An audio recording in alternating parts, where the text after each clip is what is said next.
আসসালামু আলাইকুম বন্ধুরা, আজকে একটা গুরুত্বপূর্ণ বিষয় নিয়ে আপনাদের সাথে কথা বলবো। যদি কথাগুলো মনোযোগ দিয়ে শুনেন, এমন একটা অভিনব ঘটনা ঘটেছে যে কথাটা আমি আপনাদেরকে বলবো। যদি এই কথাটা আপনি শুনেন, ঘটনাটা আপনি শুনেন, তাহলে আপনার জীবন চলার পথ অনেকটা সহজ হয়ে যাবে। এসব ধোঁকা প্রতারণার হাত থেকে আপনি নিজেকে খুব সহজেই মুক্ত রাখতে পারবেন। তো ছোট্ট একটা ঘটনা বলি। গতকাল সন্ধ্যায় আমার ছোট ভাই দোকানে বসেছিল। একটা ছেলে কিছু জিনিস নেওয়ার জন্য আসছিল।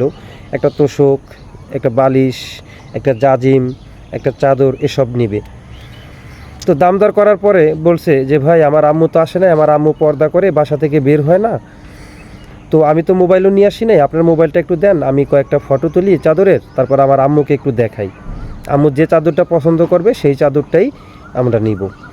তো লিস্টটা করে, বাজার দর সব কিছু লিস্ট করে, তারপরে চাদরে কয়েকটা ফটো তুলে বলছে ভাই, আপনি আমার সাথে আসেন, বাসা থেকে আম্মুকে একটু দেখিয়ে নিয়ে আসি। তো সরল মনে আমার ছোটো ভাই বিশ্বাস করছে, যেহেতু ছেলেটা পরিচয় দিছে ঢাকা একটা পাঁচতলা বাড়ির মালিকের ছেলে, দেখতে শুনতেও আসলে বুঝতে পারে নাই যে আসলে কি হতে যাচ্ছে। তার সাথে সাথে গেছে বাড়ির নিচতলায় গিয়ে ছেলেটা আমার ভাইকে বলছে যে ভাই, আপনি এখানে একটু দাঁড়ান, আমার আম্মু যেহেতু পর্দা করে, আমি আর আমার আম্মুকে মোবাইলের ফটোগুলো দেখিয়ে নিয়ে আসি, যে চাদরটা পছন্দ করবে আমি সেই চাদরটাই নিব। তো আমার ছোট ভাই সরল মনে গেটের কাছে দাঁড়িয়ে রইল নিচতলায়।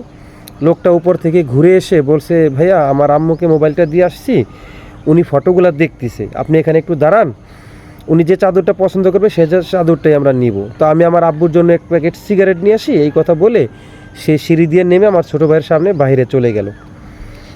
সেই যে গেছে আর কিন্তু ফিরে আসে নাই। কিছুক্ষণ পরে আমার ছোটো ভাই বুঝতে পারলো যে সে বাড়িওয়ালার ছেলে না, এই বাড়ির মালিকও সে না, আর উপরে যে তার আম্মু আছে এটাও সত্য না। ঠিক আছে, জাস্ট এটা একটা তার কায়দা ছিল, টেকনিক, যে টেকনিকটা অবলম্বন করে সে আমার ছোটো ভাইকে খুব সহজেই ধোঁকা দিতে পারছে।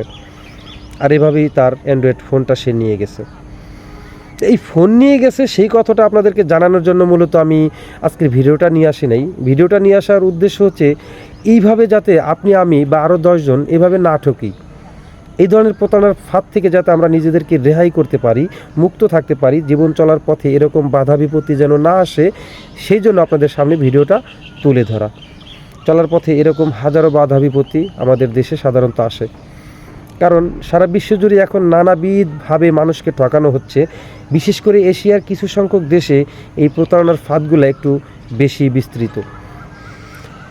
তো এভাবে যাতে আপনি আমি না ঠকি, এই জন্য সবসময় আমাদের চোখ কান খোলা রাখতে হবে। কারণ দরিদ্র প্রধান দেশ আমাদের, এখানে অভাব অনটনের তাড়নায় লোভ লালসার শিকার হয়ে জীবন চলার জন্য, জীবনটাকে টিকিয়ে রাখার জন্য মানুষ নানাবিধ অসৎ পথগুলো বেছে নেয় নিজেকে টিকিয়ে রাখার জন্য। বিশেষ করে শহর অঞ্চলগুলোতে মানুষ নিজে টিকে থাকার জন্য, বাঁচার জন্য এইসব অসৎ পথগুলো বেছে নেয়, যার কারণে শিকার হতে হয় আপনার আমার মতন সহজ সরল মানুষকে নানাবিধ ভোগান্তির।